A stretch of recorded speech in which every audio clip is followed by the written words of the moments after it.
Ministère Bethesda. Ministère Bethesda. Ministère Bethesda.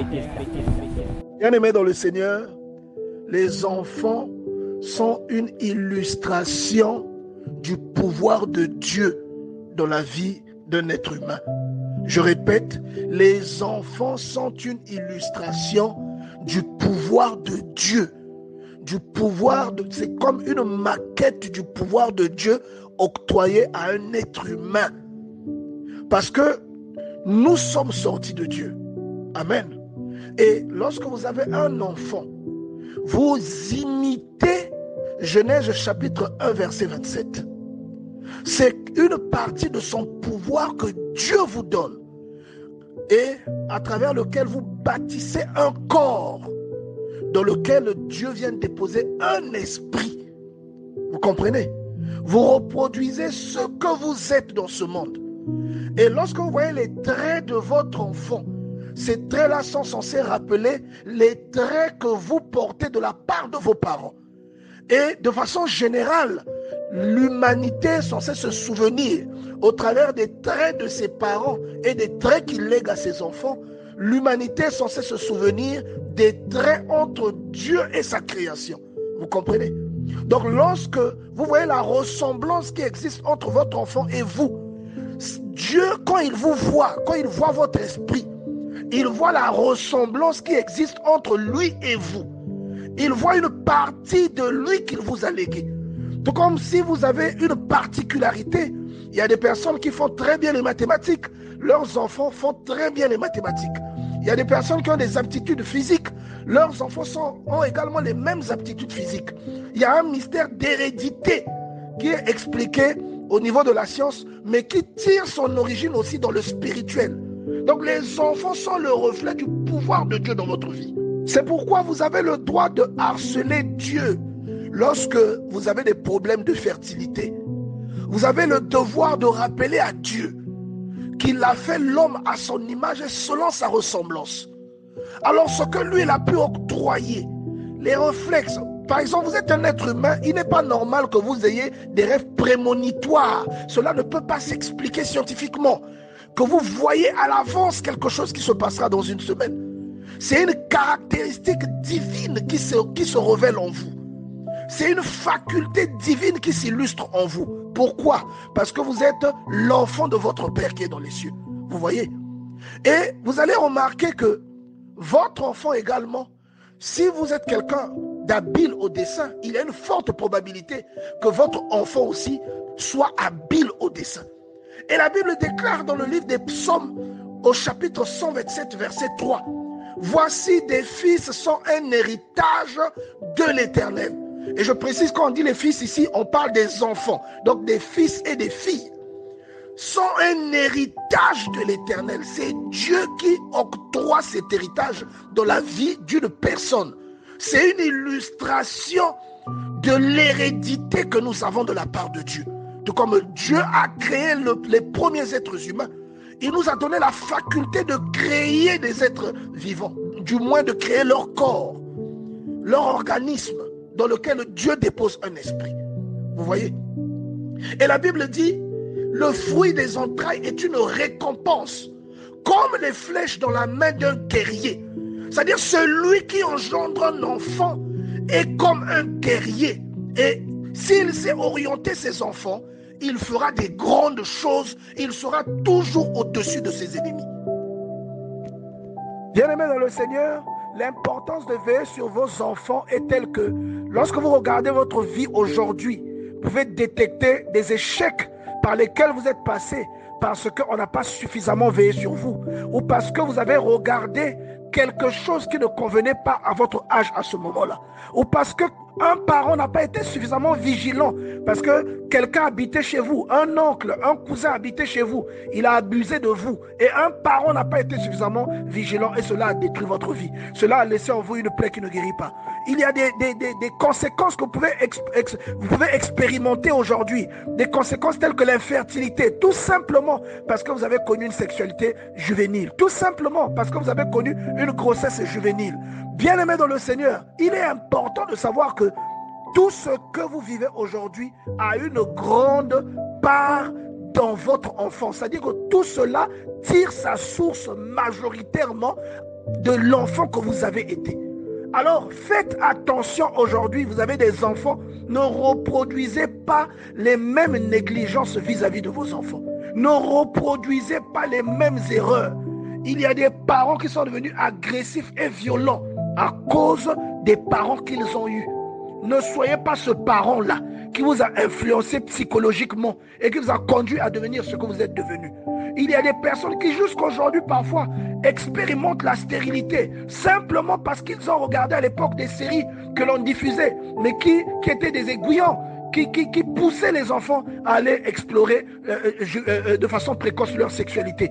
Et parfois une interruption de grossesse a conduit à des complications tardives. Vous voyez, donc il y a beaucoup de conséquences auxquelles même vous ne pensez pas, simplement qui tirent leur origine de l'enfance que vous avez vécue. Veillez sur vos enfants. Ne permettez pas qu'ils vivent les mêmes choses. Il y a des échecs que vous vivez dans votre mariage aujourd'hui, simplement parce que vous n'avez pas écouté vos parents. Vous n'avez pas eu confiance en l'instruction ou encore aux orientations que vos parents vous donnaient. Vous comprenez? Donc ne permettez pas à vos enfants de plonger dans le même type d'erreur. Vos parents tentaient de vous protéger de certaines choses. Vous avez mal pris ces conseils-là. Vous avez mal pris les suggestions faites par vos parents. Et aujourd'hui, il y a des choses que vous expérimentez simplement parce que vous n'avez pas écouté ou vous n'avez pas obéi à vos parents. Ne permettez pas à vos enfants d'aller dans la même direction. Il y a des choses ou une joie qui vous a été volée en tant que mère ou en tant qu'épouse ou en tant que mari, simplement parce que vous avez été négativement influencé par quelque chose. Vous n'avez pas écouté une consigne que vous interdisait d'avoir accès à quelque chose, ou qu'en cachette, vous avez passé du temps à aller faire des choses que vos parents vous interdisaient. Surveillez vos enfants, soyez vigilants dans votre maison, de sorte que vos enfants ne subissent pas ce par quoi vous êtes passé. Il y a quelqu'un à qui on interdisait d'aller par exemple en boîte de nuit, mais qui a tout fait pour s'y rendre, mais qui aujourd'hui est séropositif, parce que de façon juvénile, cette personne est allée vers la sexualité et n'a pas su se protéger. Vous comprenez? Il y a beaucoup de conséquences qui peuvent naître du fait qu'un enfant n'est pas surveillé. Et il est important de surveiller vos enfants. Il est important d'être sévère vis-à-vis de vos enfants. Soyez sévères, bien-aimés. Et ne confondez pas la sévérité à la méchanceté. On ne vous demande pas d'être méchant. On dit soyez sévères. Vos enfants, c'est votre trésor. Vos enfants, ce sont vos munitions. Vous comprenez? Ce sont vos munitions. Et les munitions sont parfois à l'origine de votre salut, à l'origine de votre délivrance. Cela fait de vous un conquérant. Vous arrivez à conquérir parce que vous avez des munitions. Et ces munitions-là, d'après Dieu, ce sont vos enfants. La Bible déclare dans le psaume 127, verset 5, « Heureux l'homme qui en a rempli son carquois ». La Bible considère les enfants ou le fruit de nos entrailles comme des flèches. Et celui qui a des enfants comme quelqu'un qui a rempli un carquois.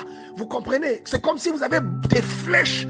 Alors les flèches sont un instrument de défense, un instrument qui peut vous permettre d'avoir la domination et la suprématie. Un instrument qui vous donne une arme, un instrument qui s'érige en arme, qui peut vous permettre de vous défendre. Vous voyez, la Bible dit au verset 4, « Comme les flèches dans la main d'un guerrier, ainsi sont les enfants de la jeunesse. » Et la Bible dit dans le livre de Proverbes au chapitre 20 verset 11, « L'enfant laisse déjà voir par ses actions si sa conduite sera pure et droite. » Vous voyez? Donc un enfant, lorsqu'il arrive dans la vie, c'est une responsabilité que vous recevez de la part de Dieu. Vous devez monitorer cet enfant. Vous devez suivre cet enfant. Vous devez lui donner un environnement favorable pour que cet enfant ne soit pas une bombe à retardement. Ne contribuez pas à dépraver la société parce que vous n'avez pas du temps pour votre enfant, parce que vous ne prenez pas le temps d'éduquer votre enfant, parce que vos échanges avec vos enfants ne sont pas corrects, parce que vous vous illustrez en tant qu'un père irresponsable ou en tant qu'une mère irresponsable. Ne détruisez pas le potentiel de votre enfant, ne déviez pas sa course parce que vous êtes quelqu'un de peu sérieux, mais soyez responsable et sachez orienter vos enfants en les influençant par votre manière de vous conduire. Bien-aimés dans le Seigneur, votre nom sera célébré. Les gens parleront de vous parce que vous aurez été le père des personnes extraordinaires dans ce monde. La Bible déclare dans Éphésiens chapitre 6 au verset 4, « Et vous, pères, n'irritez pas vos enfants, mais élevez-les en les corrigeant et en les instruisant dans le Seigneur. » Il y a beaucoup de parents aujourd'hui qui prient le Seigneur à cause de la déviation par laquelle passent leurs enfants. Mais ces parents oublient qu'ils ont été négligents. Il y a des parents qui n'ont pas su s'interposer devant un mauvais caractère qui illustrait leurs enfants. Il y a des parents qui n'ont pas su redresser leurs enfants. La Bible déclare que si tu frappes ton enfant, il ne mourra pas. La Bible déclare que tu dois élever ton enfant en le corrigeant et en l'instruisant. Ce que devient ton enfant demain, c'est la façon dont tu le traites aujourd'hui. Si tu donnes à ton enfant l'accès à des choses qui le détruiront, alors cet accès, ce n'est pas toujours lui qui le choisit. Ça peut être quelque chose que toi, tu illustres dans la maison. Ça peut être quelque chose que l'enfant voit. Parfois, il y a des parents qui se bagarrent devant les enfants. C'est un comportement qui va avoir des conséquences sur votre enfant.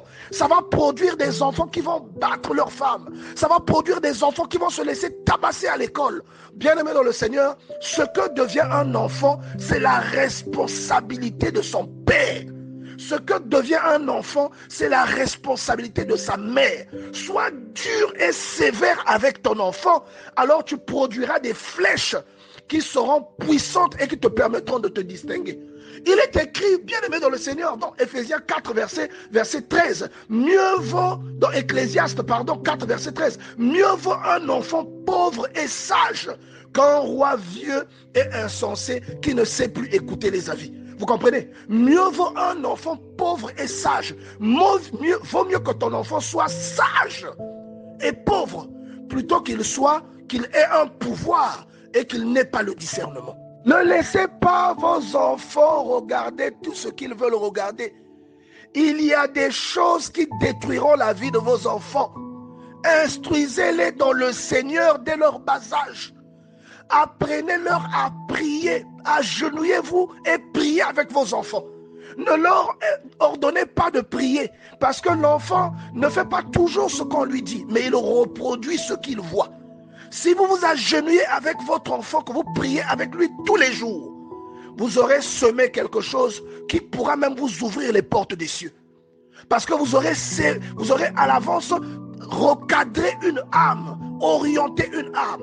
La Bible dit, enseigne à l'enfant la voie qu'il doit suivre. Même quand il sera grand, il ne se détournera pas. Il y a beaucoup d'enfants perturbateurs.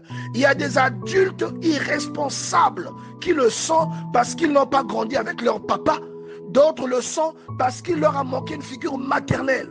Il y a des hommes qui sont égoïstes vis-à-vis de leur femme parce qu'il leur a manqué une figure maternelle ou parce que leurs rapports avec leur mère ont toujours été difficiles. Il y a des femmes qui sont insoumises dans leur maison parce qu'elles n'ont pas grandi avec un père dans la maison. Elles ne savent pas ce que c'est qu'on aurait une figure responsable, une autorité primaire que Dieu place au-dessus de la famille. Elle ne le sait pas. Et quand elle vient dans ta maison, quand tu l'épouses, cette femme devient une carie entre tes dents. Elle va contester ce que tu dis, bien-aimé dans le Seigneur. Elle va te mener la guerre. Elle ne saura pas où se limite son autorité et où commence la tienne. Et tout cela vient de très loin. Parfois parce que les parents ne se sont pas entendus. Parfois c'est venu d'une grossesse juvénile. Parce que les grands-parents n'avaient pas bien éduqué sa maman ou son papa. Et qu'une grossesse juvénile est arrivée et que cet enfant a grandi dans un cursus qui n'est pas celui dans lequel un enfant normal devrait grandir. Vous voyez? Vous ne serez pas un mauvais père si vous reprimandez votre enfant. Vous ne serez pas une mauvaise mère si vous êtes sévère avec votre enfant. La Bible déclare, mon fils, ne méprise pas la correction de l'Éternel. Parce que Dieu se conduit avec toi comme un père. Dieu est en même temps ton père et ta mère. Parce que c'est de lui que tu es sorti. Toute la carcasse physique que tu vois sur toi, elle est sortie de ton père et de ta mère. Mais ton être spirituel est sorti de Dieu. Alors Dieu est à la fois ton père et ta mère. Et regardez comment Dieu traite ses enfants. On dit ne méprise pas la correction de l'Éternel et ne t'effraie point de ses châtiments. Car l'Éternel châtie celui qu'il aime, comme un père châtie l'enfant qu'il chérit. Il est normal et c'est même une preuve d'amour, c'est même une preuve de sérieux. Lorsque un père sait châtier son enfant quand cela s'impose. On ne te demande pas de devenir un bourreau qui va châtier son enfant à tout va. Mais on te dit que lorsque cela s'impose, il faut savoir redresser ton enfant. Tu vas le délivrer, tu délivreras son âme. C'est ce que la Bible dit. Bien-aimé, ne laisse pas n'importe qui fréquenter tes enfants. Ne laisse pas tes enfants aller dormir chez n'importe qui, aller en vacances. Il y a des enfants qui sont abusés parce qu'ils sont allés chez des gens. Ils ont des plaies qui ne guérissent pas, qui ne cicatrisent pas jusqu'à l'âge adulte parce que les parents ont été négligents. Vous avez des filles qui sont devenues dépravées parce que vous n'avez pas suffisamment veillé sur votre enfant lorsqu'elle était petite. Elle a été abusée par un adulte bien-aimé. Et aujourd'hui, elle a une plaie qui ne guérit pas. Cela a influencé son comportement. Veillez sur vos enfants. Ne les laissez pas entrer à l'heure qui leur convient. Imposez-leur des règles. Les enfants sont le secret de l'avenir. Les enfants sont le socle de votre futur, bien-aimé dans le Seigneur. Si vous savez les encadrer, les orienter, vous serez quelqu'un d'heureux. La Bible dit dans Proverbe 23, verset 13, « N'épargne pas la correction à l'enfant. Si tu le frappes de la verge, il ne mourra pas. » Et là, c'est le Seigneur qui est en train de te parler. Il dit, si tu le frappes, il ne mourra pas. Et il ajoute au verset 14, en le frappant de la verge, tu délivres son âme du séjour des morts. Si tu ne le fais pas, tu es en train d'orienter ton enfant vers des habitudes qui vont grandir en lui et qui vont le détruire. Cet enfant se détournera de Dieu si tu ne le rattrapes pas. Il se détournera de Dieu si tu ne lui apprends pas à respecter les autorités. Il se détournera de Dieu s'il ne te respecte pas. Même si toi tu ne le maudis pas, Dieu le maudira. Vous comprenez? Et tu scelleras là un visa pour que ton enfant se retrouve en enfer un jour. Sois sévère avec ton enfant. Aime ton enfant et prépare tout ce que tu fais pour ton enfant de sorte que ce soit pour lui comme du carburant qui le propulse vers son avenir et vers un avenir glorieux dans le Seigneur. Je voulais aussi que l'on parle d'un mystère ou encore d'une projection, d'une ombre par laquelle le Seigneur nous enseigne un principe très fondamental. Parce que la relation que nous avons avec nos enfants, c'est la même relation que Dieu a avec nous. Vous comprenez? Et la façon dont nous nous inquiétons de nos enfants, c'est comme ça que Dieu s'inquiète de nous. Et tel que nous aimons nos enfants et au point de mourir pour eux, c'est tel que vous avez vu que le Seigneur même est mort pour toutes les personnes qui sont sorties de lui. Vous comprenez, bien aimé dans le Seigneur? Et la Bible déclare que un fils insensé, dans Proverbe chapitre 17, verset 25, un fils insensé fait le chagrin de son père. C'est une projection qui te montre que même toi, quand tu es insensé, tu fais le chagrin de ton Dieu. Vous comprenez? Et il dit un fils, je rappelle que dans la Bible on parle souvent de fils, mais c'est mélangé, il y a le fils et la fille. Donc c'est les enfants en gros. Un enfant insensé fait le chagrin de son père et l'amertume de celle qui l'a enfanté. Vous comprenez? Donc lorsque votre enfant se conduit mal, tel que vous souffrez, vous devez vous rendre compte aussi que Dieu également, quand vous vous conduisez mal, Dieu également, ça lui fait de la peine dans le cœur. Parce que ce que vous êtes pour votre enfant, c'est ce que Dieu est pour vous. Et ce que votre enfant est pour vous, c'est ce que vous êtes pour votre Dieu. Vous comprenez, bien aimé? Donc mettez des garde-fous. Veillez à ce que vos enfants, un enfant c'est comme une bouteille vide que l'on vous confie, vide, à vous de la remplir. Vous y mettez ce que vous voulez. Si vous voulez y mettre du vin, vous y mettez du vin. Vous voulez y mettre des arachides, vous mettez des arachides. Si vous voulez y mettre du sable, tout ce que vous mettrez dans votre bouteille vide déterminera la valeur que possédera votre enfant. Aujourd'hui, si vous prenez une bouteille de sable et une bouteille de vin, vous allez les exposer. La bouteille de vin aura plus de valeur. On paiera la bouteille de vin. Si vous prenez de l'arachide, vous mettez dans une bouteille. Vous prenez des graviers, vous mettez dans une bouteille. On paiera la bouteille qui contient des arachides. Ce que vous mettez dans votre enfant constitue la valeur que votre enfant illustrera. Et ça détermine ce qu'il deviendra et pour lui-même et pour les autres. La Bible déclare, ne vous conformez pas au siècle présent. Ne marchez pas selon la logique que vous impose le monde. Le monde est soumis sous la puissance du diable. C'est ce que dit la parole de Dieu. Et vous allez remarquer que la plupart des lois que le monde promulgue sont souvent des lois qui commencent à aller dans le sens contraire de la morale. Vous comprenez? Il y a des choses que le monde commence à autoriser. Le monde commence à trouver normal ce qui est anormal. Et quand vous, qui trouvez que c'est anormal, vous l'exprimez, vous l'illustrez, vous êtes boycotté. On trouve maintenant que c'est vous qui n'êtes pas normal, vous n'êtes pas tolérant. Vous comprenez? On trouve que vous n'avez pas évolué, vous appartenez à un autre âge. Vous comprenez, bien aimé? Et aujourd'hui, vous allez remarquer, par exemple, en Occident ou dans certains pays développés, les enfants ne respectent pas leurs parents. Cela a commencé comment? Vous allez voir que la génération précédente n'était pas comme ça. La génération de leurs parents, ou aujourd'hui on dirait la génération de leurs grands-parents, elle n'était pas comme ça. Mais la génération qui a commencé à partir des années 80, des années 60, 70, 75, 80, bien aimé, ces enfants-là ne respectent pas leurs parents et par conséquent, leurs enfants à eux ne les respectent pas eux-mêmes. C'est des enfants qui peuvent tenir des propos injurieux devant leur père. Pourquoi? Parce que corriger un enfant est reprimé par la loi dans ces pays-là. Vous comprenez? Alors, vous avez une nation qui est en train d'hypothéquer l'éducation des enfants qui constituent l'avenir de l'humanité. Vous voyez, un enfant bien encadré, un enfant poli est une garantie. Et l'enfant n'est pas poli comme ça. C'est un canevas que l'on lui montre. L'enfant ne devient pas impoli comme ça. C'est un canevas vers lequel tu le conduis. Bien aimé, soyez sévères vis-à-vis de vos enfants. N'encouragez pas ou ne marchez pas au rythme des lois que le monde est en train de promulguer. Vous allez détruire l'héritage de vos enfants. Bien aimé, mieux vaut pour toi que ton enfant soit bien élevé et pauvre, plutôt qu'il soit mal élevé et riche. S'il est mal élevé et qu'il a du pouvoir, il va détruire les gens autour de lui. Mais s'il est bien élevé et qu'il est au départ pauvre, il finira même par avoir du pouvoir à cause de la façon dont tu l'as élevé. Vous comprenez, bien aimé dans le Seigneur. Il est écrit dans Proverbe 29, verset 15, « La verge de la correction donne la sagesse. » Ne te conforme pas à ce que le monde t'apprend. Chaque fois que tu vois quelque chose d'ambigu, réfère-toi à la parole de Dieu. Parce que l'homme n'est pas chair seulement, l'homme est également esprit.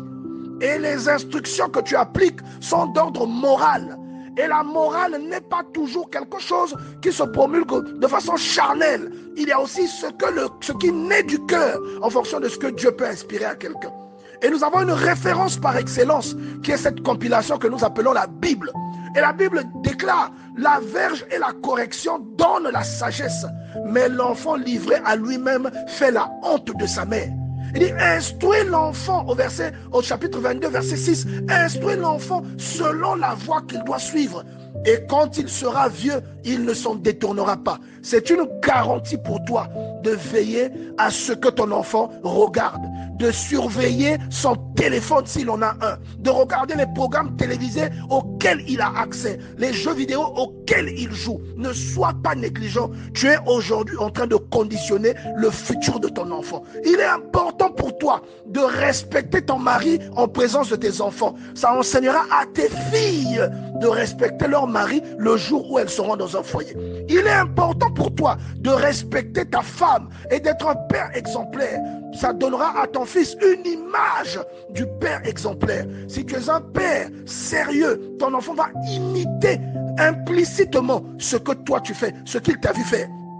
Tu n'auras besoin de personne pour qu'on vienne lui dire lorsqu'il sera grand de se conduire de telle ou telle manière. Même s'il connaît une déviation, il y aura une guerre dans son cœur parce qu'il t'a vu faire quelque chose. Il est important que vous les parents, vous soyez unis dans le foyer pour que vos enfants puissent avoir l'équilibre qu'il faut et la présence d'une figure paternelle et l'amour d'une figure maternelle. Vous avez besoin de ces deux éléments. Dernièrement, on a parlé de la nécessité de la sémence mâle et femelle pour produire un enfant. Et pareil, pour l'éducation, il est important que les enfants aient ces deux figures entre elles pour que leur éducation soit équilibrée. Et vous allez faire des êtres humains qui vont bénir des gens autour de bien-aimés. Il y a des enfants qui ont connu des rapports sexuels juvéniles parce qu'ils ont vu dans la maison, dans les affaires de leur père, des vidéos pornographiques.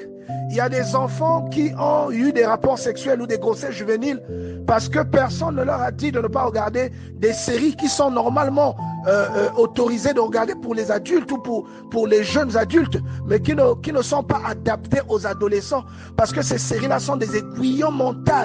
Il y a des séries diffusées dans des chaînes nationales. Ces séries-là ont beaucoup de scènes où les gens s'embrassent, beaucoup de scènes où les gens ont une activité sexuelle, même si elle est légèrement voilée. Mais c'est des aiguillons mentaux qui vont titiller la curiosité sexuelle de vos enfants. Il y a des enfants, il y a des parents aujourd'hui qui se plaignent ou encore qui ont l'amertume dans le cœur, mais qui ne savent pas qui sont la cause de cette amertume. Ils ne savent pas qui sont la cause de ce que leur enfant est devenu. Ne choyez pas trop votre enfant, vous ne lui rendrez pas service. Si vous choyez trop votre enfant, il ne respectera pas certaines règles et ça ne lui rendra pas service. Faites le froid et le chaud. Soyez un lion en même temps un agneau. À un moment vous le choyez, à un moment vous êtes dur avec lui. C'est important, bien-aimé dans le Seigneur. Ne lui donnez pas accès à tout ce qu'il veut. Veillez à ce qu'il n'ait pas accès, bien-aimé, à tout ce qu'il veut. Sélectionnez les amis qu'il doit avoir.